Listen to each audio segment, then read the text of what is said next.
tardes y muy buenas noches. Contentos y agradecidos al Señor de reencontrarnos un viernes más para seguir adelante y de una forma especial porque hoy concluimos la última clase del nivel número 4. Así que otro objetivo alcanzado y la gracia del Señor nos ha sostenido y bendecido para abarcar cada uno de estos temas y Dios mediante el próximo viernes comenzaremos con el nivel número 5. Algunos ya me pidieron que les enviara el manual, pero no lo he querido enviar porque no quería causar confusión. Si lo mando antes, ya algunos se iban a creer que lo íbamos a usar hoy.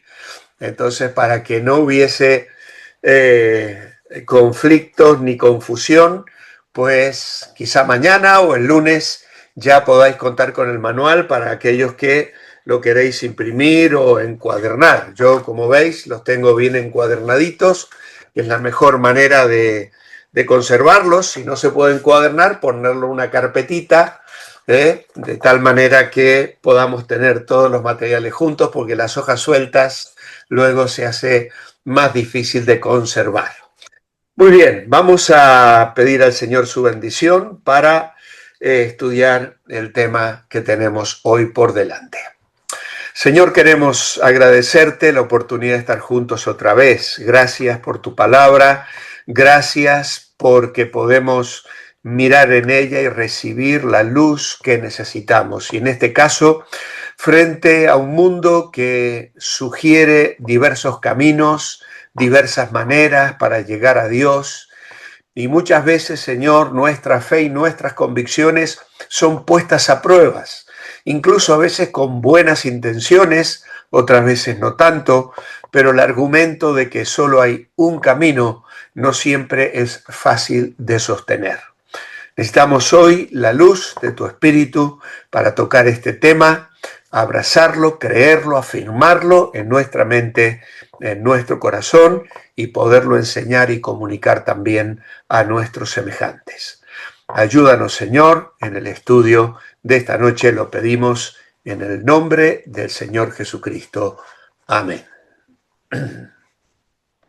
Muy bien, volvemos a saludar a los que han entrado durante la oración y ahora pues vamos a compartir la pantalla, ¿vale?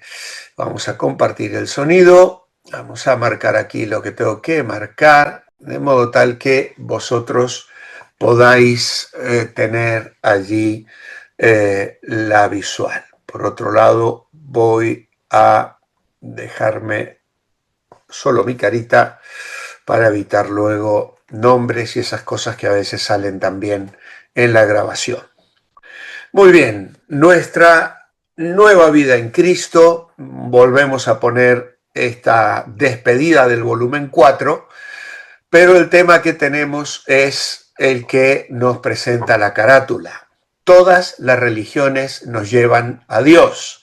Y aquí tenemos a esta hermanita volviendo la cabeza a uno y otro que con argumentos están insistiendo en que cada una de sus propuestas es tan cierta como puede ser la nuestra también. O decimos nuestra porque la hemos abrazado, no nos pertenece, es el Evangelio y el mensaje que el Señor Jesucristo nos vino a traer. Entramos entonces en esta lección que creo no va a ser muy larga porque es un tema muy concreto, así que probablemente sea un poquito más breve que la de otros viernes. Es cierto que todas las religiones nos llevan a Dios. Es común oír a las personas decir que hay muchos caminos al cielo. Dicen que lo más importante es ser sincero. Es decir, si tú practicas tu religión y claro, también toleras otras creencias. Es decir, si yo lo creo de corazón, pues me aferro a eso con todo mi ser, ¿cómo entonces Dios me va a defraudar? Otros dicen que es suficiente amar a su prójimo sin importar cuál iglesia asiste. Todo esto suena muy bonito y es muy popular creer así. Es el camino fácil porque uno puede escoger las prácticas religiosas que le gustan y dejar las que no le gustan. De hecho, a veces nos encontramos con personas que andan en esa búsqueda, ¿no? Un poquito acá, un poquito allá, y van tratando de seleccionar, intentando de alguna manera establecer ellos el camino y la forma de encontrar a Dios.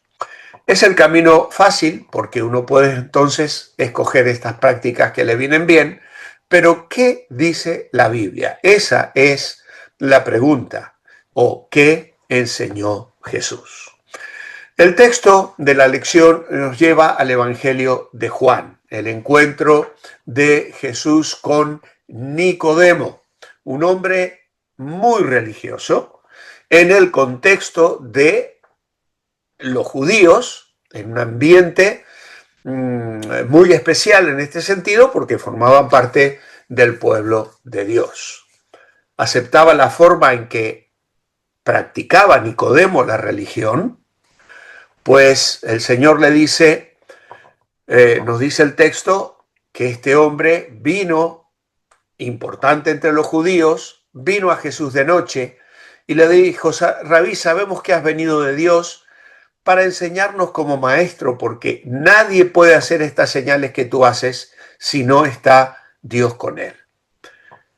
Le respondió Jesús, te aseguro que el que no nace de nuevo no puede ver el reino de Dios. Muy bien, la verdad es que la forma en que Jesús responde nos llama un poquito la atención, pero está implícito que aunque este hombre era sumamente religioso, la forma en que él practicaba la religión no parece ser aquella con la que Jesús estaba de acuerdo. Por eso nuestra respuesta va a ser muy concreta. No. Le afirma que hay que nacer de nuevo para ver el reino de Dios.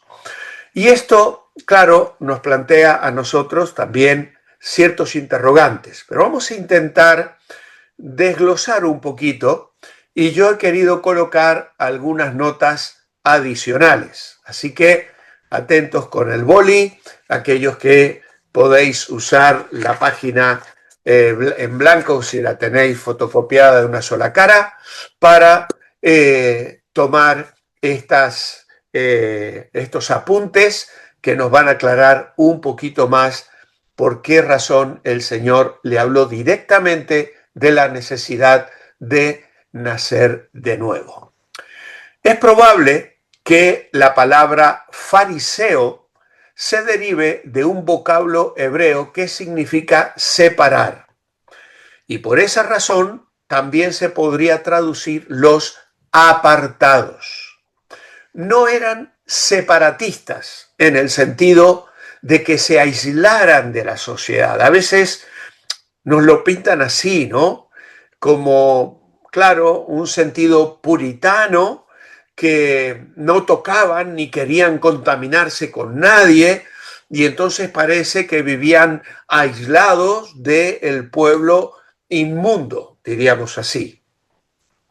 Pero en realidad no estaban apartados en ese sentido, sino que mantenían un gran celo por la pureza ritual y la pureza ceremonial, de acuerdo con la ley mosaica, así también con las propias tradiciones que ellos habían añadido a la legislación del Antiguo Testamento.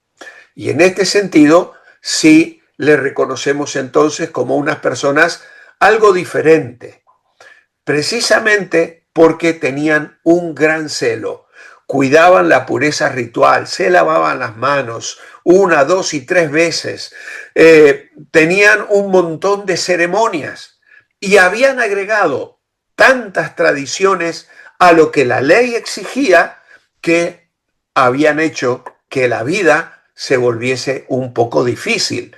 Y por eso es que ellos que eran tan celosos eran observados como una casta diferente. El origen de estos fariseos se desconoce. Parece que surgieron como una ramificación de un grupo conocido como el Hasidim o los piadosos durante la era de los macabeos. La era de los macabeos, estos son libros también deuterocanónicos que la Iglesia Católica ha introducido en sus Biblias, que nosotros no reconocemos como inspirados, donde se cuenta la historia de la revuelta o los casi guerrilleros, que eran los macabeos, que se levantaron contra la autoridad que estaba presionando y contaminando el templo.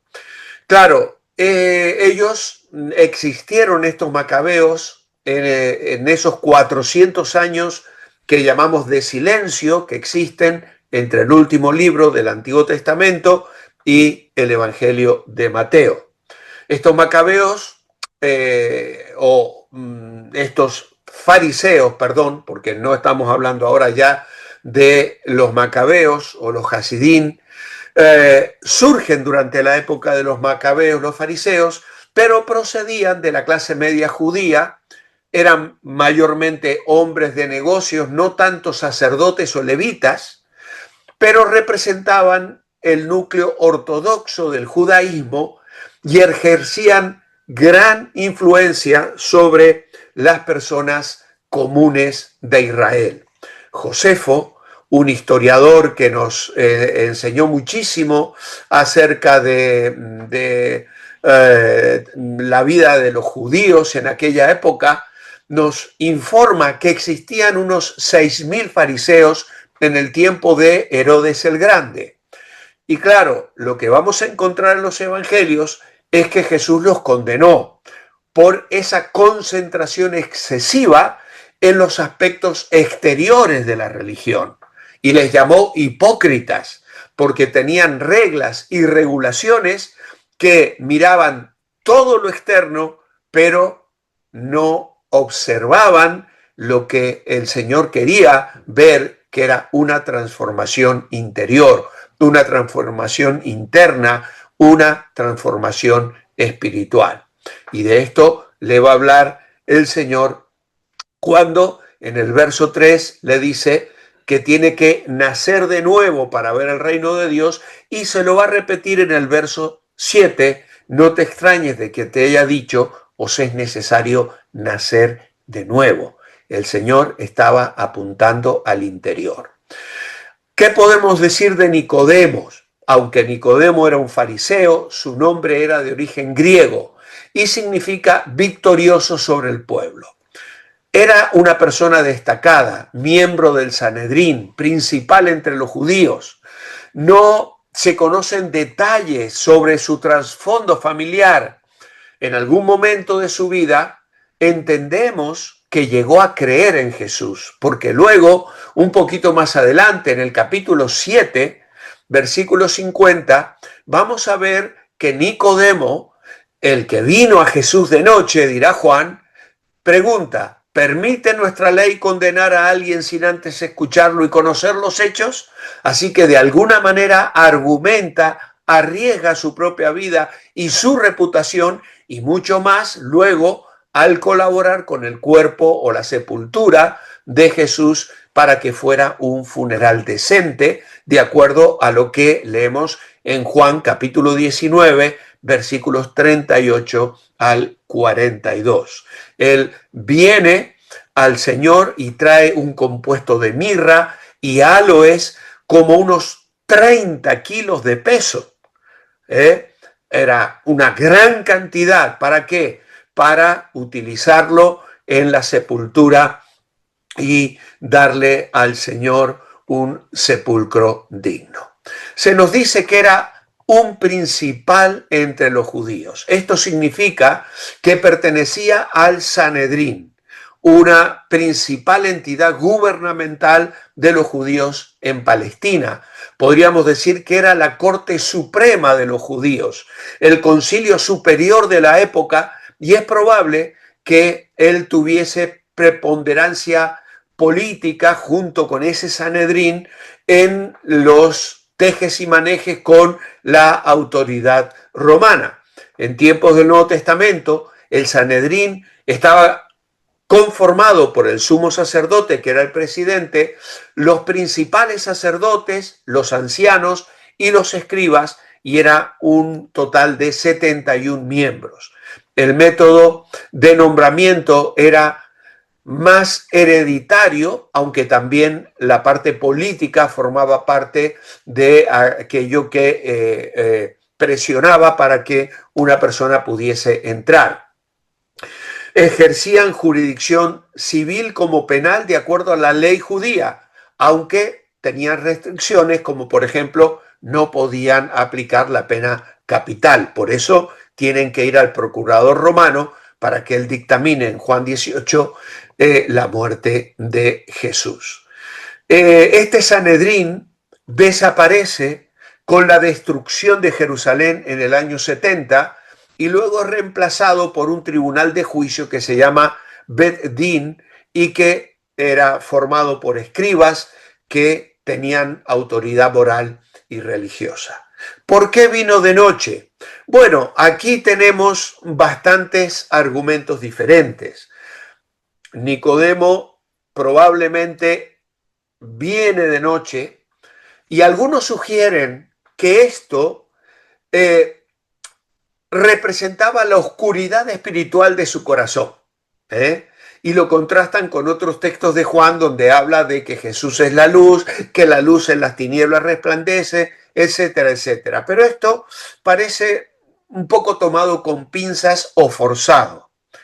O que hubiera decidido venir a esa hora porque sería la hora más disponible para incluso conversar con Jesús sin prisa, en un sitio más íntimo,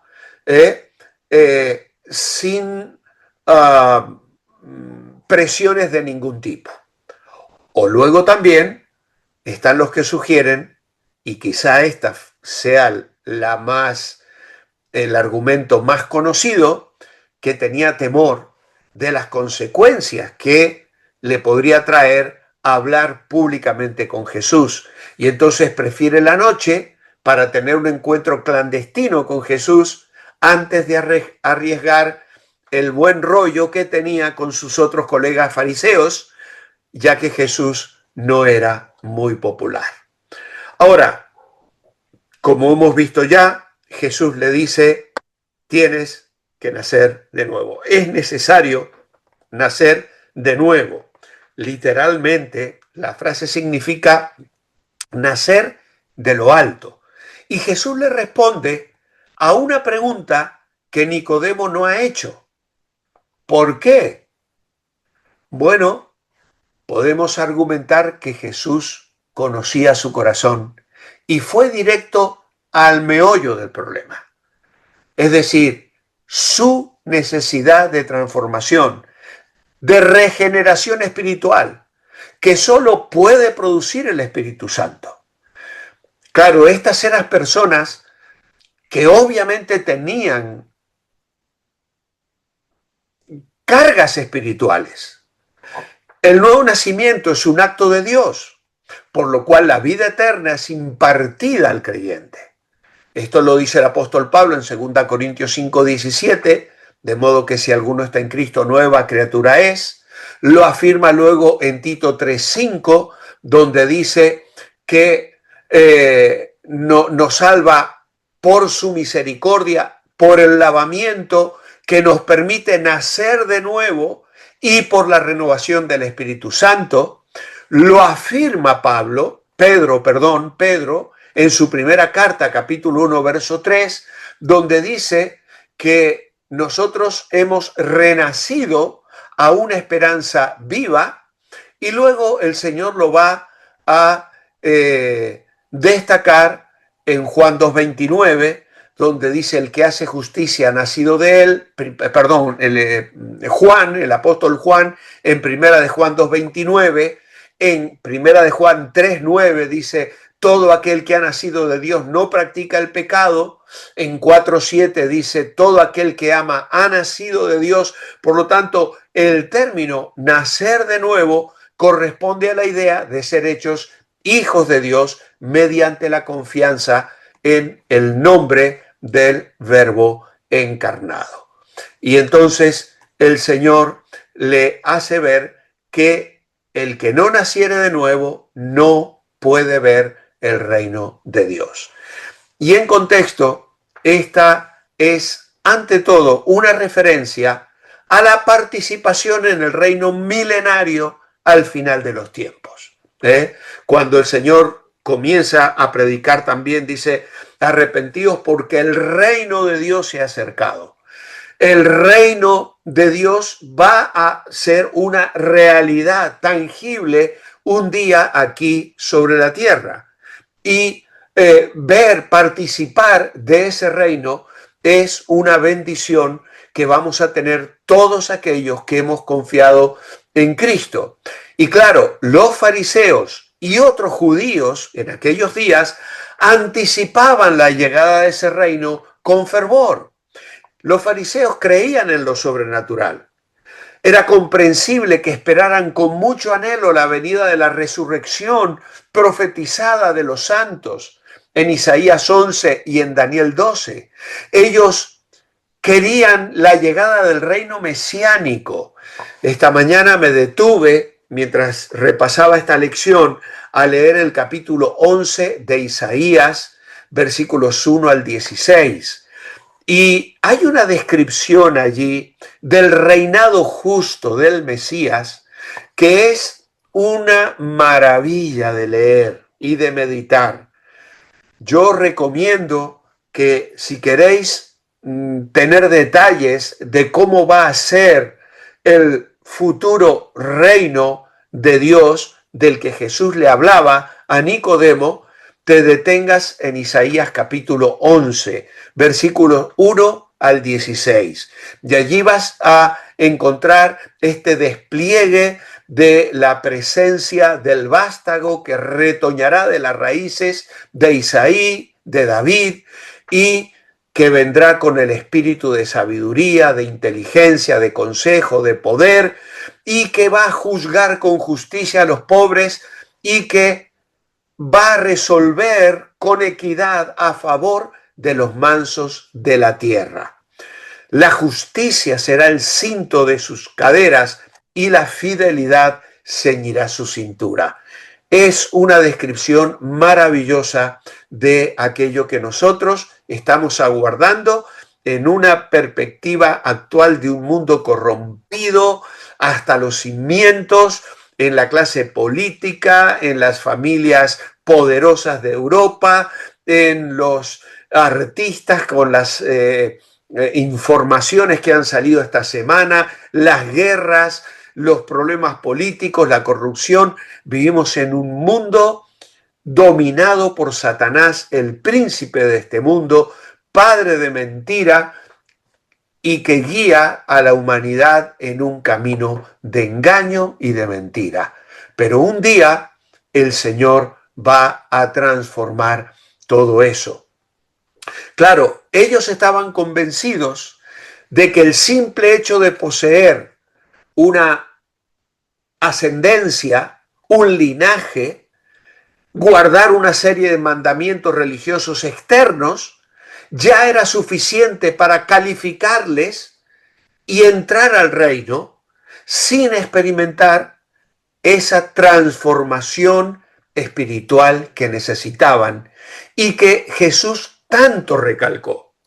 En Juan capítulo 8, versículo 33 al 39, los judíos le dicen, somos descendientes de Abraham y jamás hemos sido esclavos de nadie. ¿Cómo tú dices seréis libres? Y el Señor le dice, el que comete pecado es esclavo del pecado. Y el esclavo no permanece en la casa para siempre, pero el Hijo sí. De manera que si el Hijo libera, seréis verdaderamente libres. Sé que sois descendientes de Abraham. Sí lo sé. Sin embargo, procuréis matarme porque mi palabra no tiene cabida en vosotros. Yo hablo lo que he visto estando junto al Padre, y vosotros hacéis lo que habéis oído de vuestro padre. Y ellos dijeron, nuestro padre es Abraham. Y Jesús le dijo, si fuerais hijos de Abraham, haríais las obras de Abraham. Pero ahora procuráis matarme porque he hablado la verdad. Vosotros hacéis las obras de vuestro padre.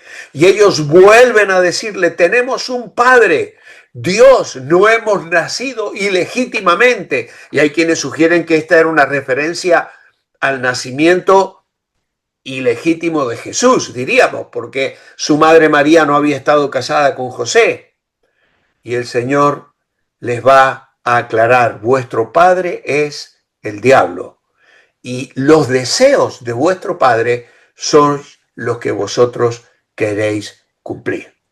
Así que mirad de qué manera el Señor habla de esa regeneración que ellos necesitaban.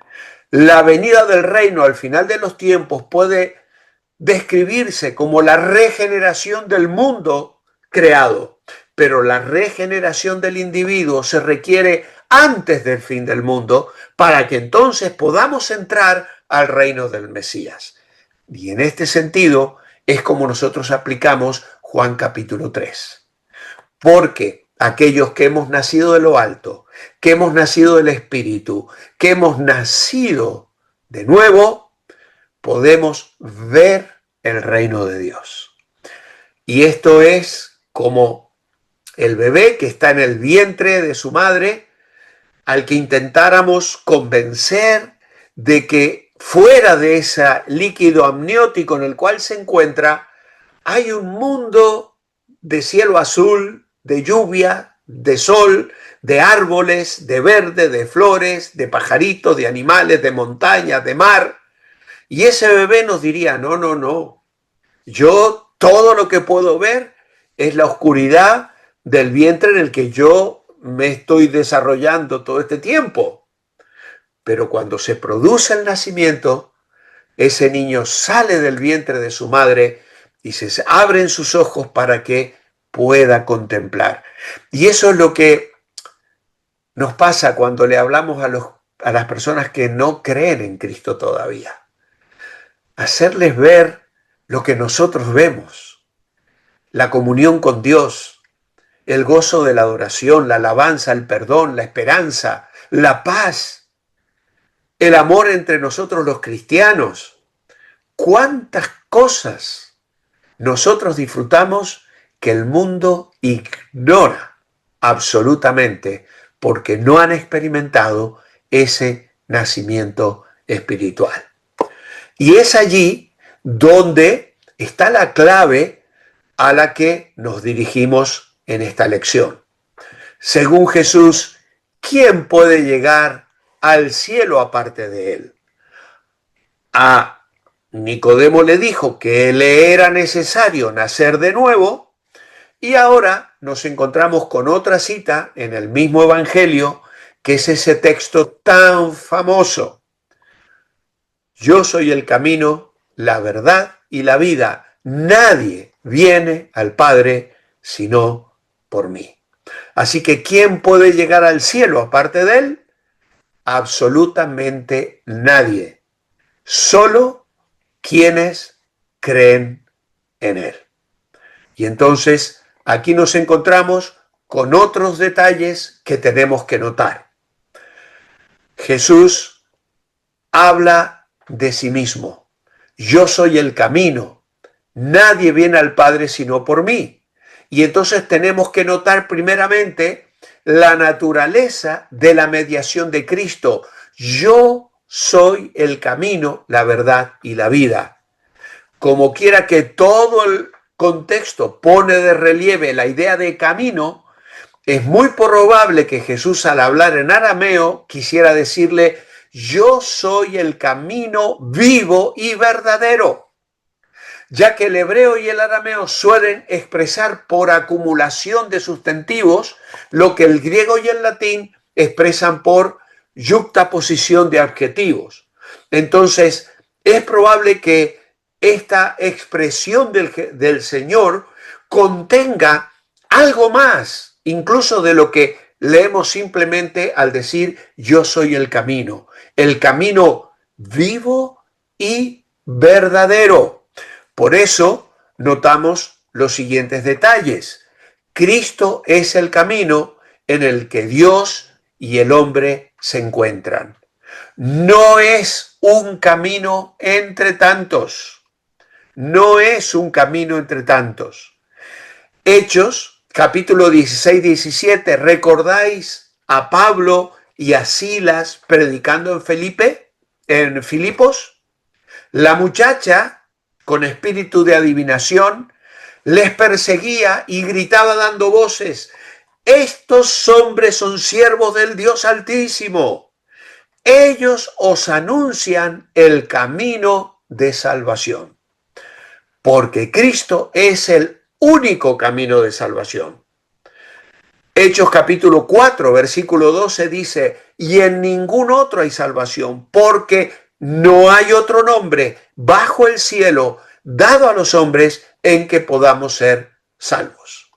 Así que ya no estamos en el estado de inocencia para ir por nosotros mismos al árbol de la vida, pero podemos ir al árbol de la vida por medio de Cristo. En Apocalipsis capítulo 22, verso 14, se nos dice: dichosos los que guardan sus mandamientos para tener derecho al árbol de la vida y para entrar en la ciudad por sus puertas. No hay otro camino, no hay otros argumentos, no hay otros principios, no hay nada que el ser humano pueda hacer que no sea recorrer el camino de seguir las pisadas de Cristo.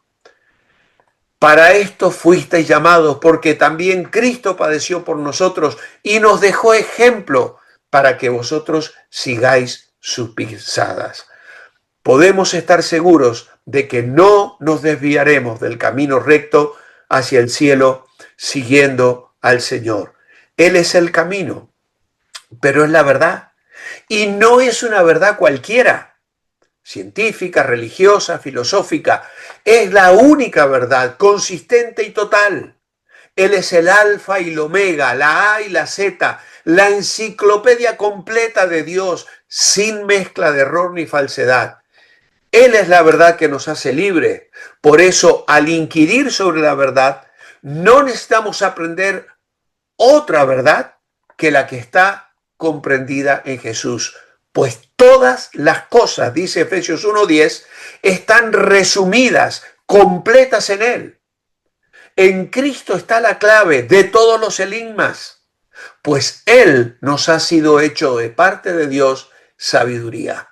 Dice que le plació a Dios llevar a cabo, cuando se cumpliera el tiempo señalado, reunir todas las cosas en Cristo, las que están en los cielos como las que están en la tierra. Así que Cristo es el camino, Cristo es la verdad, Cristo es la vida verdadera. Y no es una vida cualquiera, no es un camino cualquiera, no es una verdad cualquiera y no es una vida cualquiera. No es el efímero bios, la forma externa de nuestro vivir junto con los bienes con que nuestra vida se sustenta, ni tampoco la interna pero corruptible vida temporal que hemos de estar dispuestos a sacrificar para abrazar a Cristo y para el Evangelio. No es el tipo de vida bios en el griego, es la vida zoe, la vida en el centro mismo del ser, es la participación de la vida de Dios. Y de esto el Evangelio de Juan habla mucho. En el capítulo 1, verso 4 dice: en él estaba la vida, y la vida era la luz de los hombres. En 5:24 Jesús dice: el que oye mi palabra y crea el que me envió, tiene vida eterna, y no será condenado, sino que ha pasado de muerte a vida. En Juan 8:12, yo soy la luz del mundo, el que me sigue no andará en tinieblas, sino que tendrá la luz de la vida. En Juan 10:10, el ladrón no viene sino para hurtar, matar y destruir. Yo he venido para que tengáis vida y vida en abundancia. Primera de Juan capítulo 3, verso 14. Nosotros sabemos que hemos pasado de muerte a vida, en que amamos a los hermanos. El que no ama a su hermano está en muerte. Primera de Juan 5, 11 y 12. Este es el testimonio que Dios nos ha dado vida, y esta vida eterna está en su Hijo. El que tiene al Hijo tiene la vida. El que no tiene al Hijo de Dios no tiene la vida. Así que, entre muchos otros lugares, podemos nosotros entender esta maravillosa verdad. Él es el verdadero. Estamos en el verdadero, dice 1 de Juan 5:20. Este es el verdadero Dios y la vida eterna. Esta es la vida que dura por toda la eternidad, de la que le habló Jesús a Nicodemo, que no tenemos que olvidar que el famoso texto de Juan 3, 15 y 16 está en el contexto de esa conversación, para que todo aquel que en él cree no se pierda, mas tenga vida eterna, porque de tal manera amó Dios al mundo, que ha dado a su Hijo único, para que todo aquel que en él cree no se pierda, sino que tenga vida eterna. El verso 36, Juan 4:14, Juan 5:24, Juan 6:27, y puedo agregar aquí muchísimos versículos preciosos donde se nos habla de esta vida que nos fue manifestada, la vida eterna, dice Juan, y se nos manifestó. Y esta es la promesa que Él nos hizo, la vida eterna. Primera de Juan 2:25, Primera de Juan 3:15. Sabéis que ningún homicida tiene vida eterna permanente en él. En Cristo y por Cristo estamos vivos para Dios por esta vida de Dios. Pero luego, en segundo lugar, destacamos también la necesidad de la mediación de Cristo. La naturaleza de la mediación es porque Él es camino, verdad y vida, pero necesitamos que Él medie. Nadie viene al Padre sino por mí. El hombre caído, y todo ser humano es originalmente caído desde el vientre de su madre, como dice el Salmo 51:5, en maldad he sido formado y en pecado me concibió mi madre, no puede llegarse a Dios como a su Padre, sino es llegándose a Cristo como el único mediador entre Dios y los hombres. Y Pablo lo dice claramente en 1 Timoteo capítulo 2, versículo 5. Pues hay un solo Dios y un solo mediador entre Dios y los hombres, el hombre Cristo Jesús. Así que todos estos versículos doctrinalmente importantes y fundamentales nos dicen que todo ser humano nace muerto espiritualmente, necesitado de que alguien de afuera le provea vida. Y ese proveedor, el único que provee esa vida, es el hombre Jesús. El hombre o Dios hombre, Jesús, que muere, derrama su sangre en nuestro lugar, paga nuestra deuda y resucita para nuestra justificación. Así que, amados hermanos, no hay otro camino, no hay otra solución. Le da a entender este pasaje que la verdad es algo que cambia según la época, las circunstancias o la opinión popular. Pues obviamente que la respuesta es no.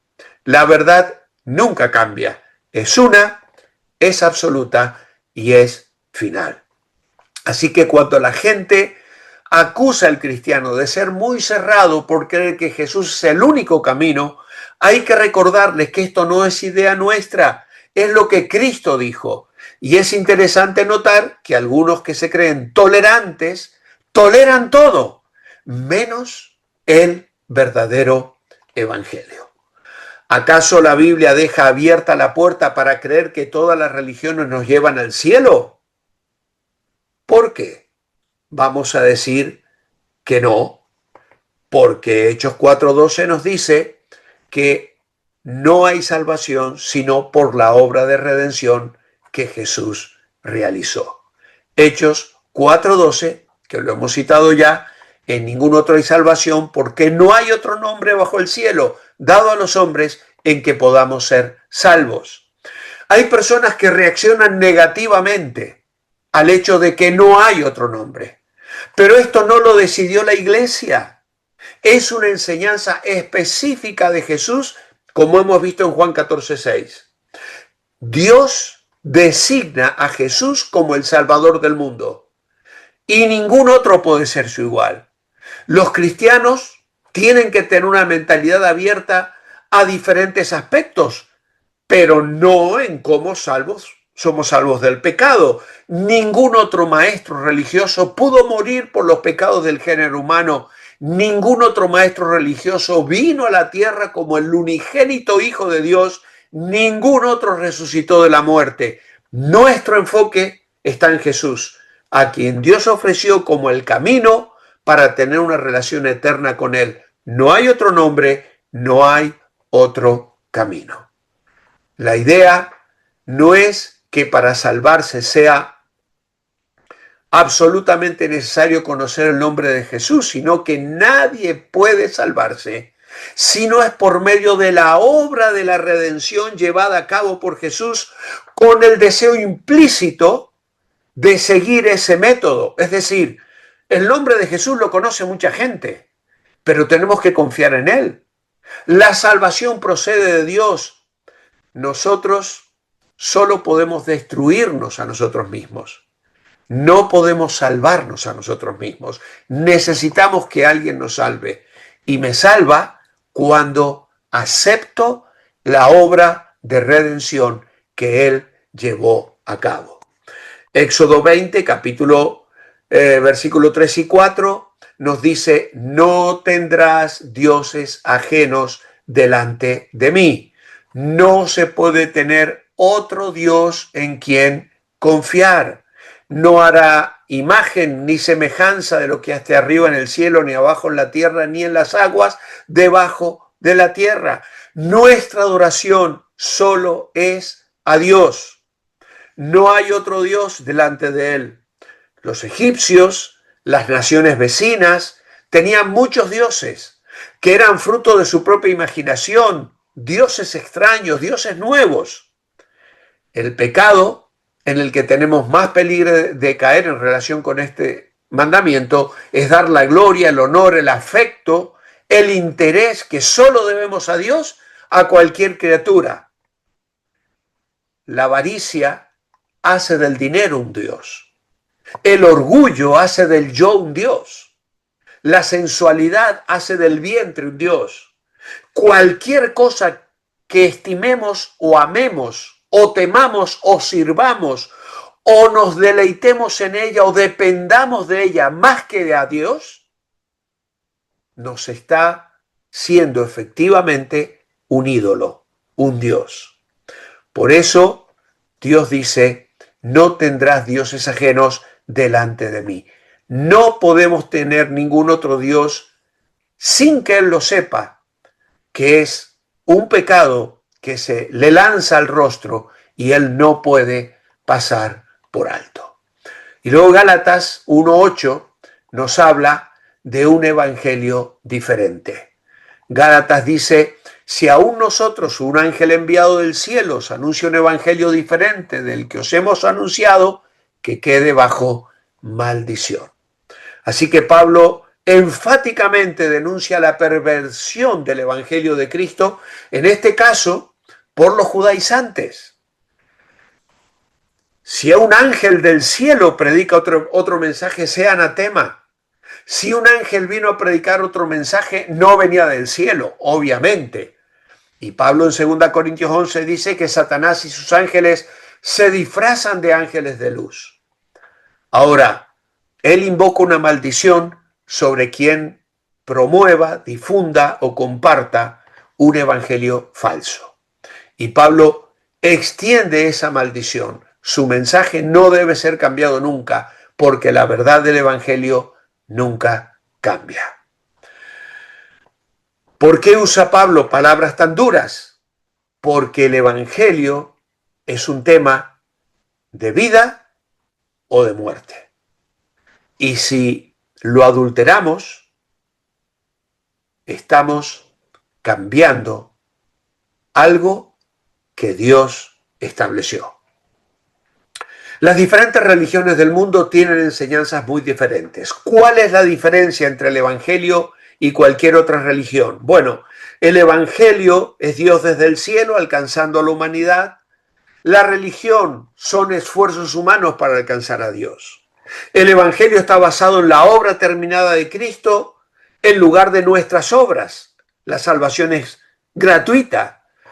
La religión, los requisitos varían de un grupo al otro. La religión exigía al hombre ganar el paraíso por medio de sus obras, porque es incompatible la idea de la reencarnación, budismo, hinduismo, con la enseñanza bíblica sobre lo que pasa después de la muerte. Bueno, porque la redención es por la sangre de Cristo y no por unirnos con seres inferiores. Esta vida es única y eterna. Y aquí podemos aclarar que la reencarnación es la creencia de que el espíritu de una persona, librada de su morada anterior, porque llega la muerte, vuelve a ocupar otra forma corpórea. Es decir, el espíritu de un humano, sugieren, puede regresar como otro humano o como un animal. Por eso conviven con animales y no quieren matar ni siquiera una mosca porque piensan que pueden estar matando a otro ser humano. Depende del karma o de la suerte que la reencarnación sea una mejora o una degradación. Es decir, a lo mejor te están castigando y te reencarnas en un perro, o en un cerdo o en un animal menor. O si te has ganado algo, pues a lo mejor en un ser que vive en una manera diferente. Esta doctrina se llama metempsicosis, transmigración o renacimiento. No vamos a detenernos mucho en esto, pero ellos reverencian a los animales en el hinduismo porque el animal puede ser incluso un ancestro. Esto viene de los escritos sagrados del hinduismo, una época anterior a Platón, y el supuesto propósito de la reencarnación es la purificación gradual del alma a medida que pasa a través de distintas formas hasta alcanzar el nirvana, una doctrina completamente pagana. La Biblia enseña que está establecido para los hombres que mueran una sola vez y después de esto el juicio. Hebreos 9:27. Y la creación del ser humano fue especial. Somos únicos e irrepetibles y no nos podemos unir a seres inferiores ni a seres mejores. Esta vida es la única prueba para el hombre. Y nuestra redención no es por medio del karma, sino por la sangre de Cristo. Allí tenéis un cuadrito que luego podéis leer donde se afirma que una media verdad el diablo la utiliza para construir una religión y engañar a la gente, cosa que todos conocemos perfectamente bien, porque hay religiones que ofrecen medias verdades. El cristianismo cree en un solo Dios, otros como los hindúes y animistas creen en muchos dioses. Si una religión contradice a la otra, ¿es posible que ambas tengan la razón? No, solo una puede ser verdad. Debe seguir la tradición que le dejaron sus padres. Bueno, aquí tenéis también una serie de consejos. ¿De qué tradiciones se está hablando? Porque hay buenas y bíblicas, otras no tanto.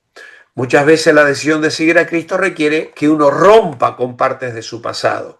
Y esto es muy común escucharlo aquí en España. No quiero que mi padre o que mis abuelos sepan que yo he aceptado a Cristo, que me he bautizado por la fe evangélica. ¿Cómo voy a darles ese disgusto, no? La familia o los amigos pueden considerarnos extraños, traidor a las tradiciones, se nos pueden oponer, pero claro, la Biblia habla de dos caminos y la mayoría iba por el camino ancho que conduce hacia la perdición. Así que tenemos que recordar que hay un juicio final, que todos van a rendir cuentas y lo haremos a Dios, no a nuestros padres ni a nuestros antepasados. Y Jesús discutía con los líderes de su época. Bueno, acá nos hace parafrasear Marcos 8:36, que aprovechará el hombre si queda bien con su familia y con sus tradiciones y pierde su alma, o qué recompensa dará el hombre por su alma. Claro, los religiosos daban más valor a la tradición que al mandamiento. Por esto es que el Señor Jesús discutía con ellos. ¿Cuántos mediadores entonces hay entre Dios y los hombres? Ya lo hemos leído, solamente uno, que es un mediador, el que interviene entre dos partes para resolver un conflicto o ratificar un pacto. Y Jesucristo es el único mediador que puede restaurar la paz entre Dios y los pecadores. Justificados pues por la fe, tenemos paz para con Dios. Y esto a través de Jesucristo. Él es el Dios hombre que hace la obra de mediación. ¿Cree que la Virgen puede mediar por nosotros? No. Solo Cristo puede mediar, restaurar la paz entre Dios y los hombres. Nos desviamos de la verdad cuando oramos a cualquier personaje fuera del Dios de la Biblia o seguimos a cualquier religión sin base bíblica. Hay un solo Dios, no hay otro camino de salvación. Por eso existe la urgencia de orar y predicar a los perdidos para que lleguen a conocer al único Dios verdadero. ¿Cuál es nuestra actitud hacia las otras religiones? Primera de Pedro 3:15 nos dice que tenemos que presentar defensa con humildad y respeto ante todo el que os demande razón de la esperanza que hay en nosotros. Por lo tanto, tenemos que prepararnos para explicar nuestra fe con respeto y humildad. Algunos creyentes consideran que la fe es un asunto personal que tiene que reservarse para uno mismo y que no debemos ser ofensivos ni enfatizar mucho nuestra fe, pero aquí se nos dice que debemos estar siempre listos para dar una respuesta amable y respetuosa. ¿Otros pueden ver tu esperanza en Cristo? ¿Estás preparado para decirles a otros lo que Cristo ha hecho en tu vida? Esto puede llevar a críticas, a rechazos, a burlas, a censuras. Pero todas esas acusaciones o burlas tienen que ser vacías. Tenemos que dar nuestra fe con respeto y argumentando de una manera correcta. ¿Con qué actitud debo responder a los que preguntan sobre su fe? Pues en comunión real con Dios, en amor y obediencia. Cuando dice Pedro, santificad a Dios el Señor en vuestros corazones. Esa idea es aparten a Cristo como Señor en vuestros corazones. El corazón es el santuario donde Él es adorado. Y si yo vivo en comunión sumisa con el Señor Jesús en amor y obediencia, no tengo nada que temer. Tengo que defender, y es la palabra apologética la que utiliza Pedro allí, y la idea es que el creyente debe entender lo que cree y por qué es cristiano, para articular sus creencias con humildad y prudencia y responder de una manera comprensible, razonable y bíblica, y dar razones de la esperanza que tenemos. Por eso tenemos que hacer lo que estamos haciendo, estudiar la palabra de Dios. ¿Qué actitud tenía Jesús hacia los no creyentes? Pues nos dice que miraba a la multitud y las veía desamparadas, dispersas, como ovejas que no tenían pastor.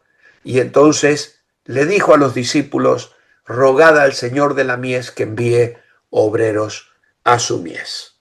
Así que nuestra actitud debe ser firme, tener convicción de lo que creemos. ¿Por qué lo creemos? No nos asustamos si nos acusan de ser demasiado cerrados, incluso de orgullosos. Pero es que no es nuestra verdad, es la verdad del Evangelio. Y con compasión y gentileza, nunca con desprecio, debo argumentar, no para ganar discusiones, sino para ganar almas. No nos interesa cerrarle la boca a la gente, nos interesa que entiendan que Dios les ama, que Jesús dio su vida para darles salvación. ¿Cuáles son los falsos y verdaderos del comienzo del capítulo? Lo más importante no es lo que creo, sino que sea sincero. Obviamente que esto es una falsedad, porque tú puedes creer con todo tu corazón que una pastilla, un medicamento te va a sanar una enfermedad, pero si ese medicamento en realidad no tiene nada que ver con esa enfermedad, no te va a servir de nada. Aunque tú lo creas con todo tu corazón, ¿vale? Necesitamos el medicamento adecuado a la enfermedad que tengo. Y esto es un poco lo que esta frase pretende aclarar. Sería una traición ir en contra de las tradiciones de mi familia. ¿A quién?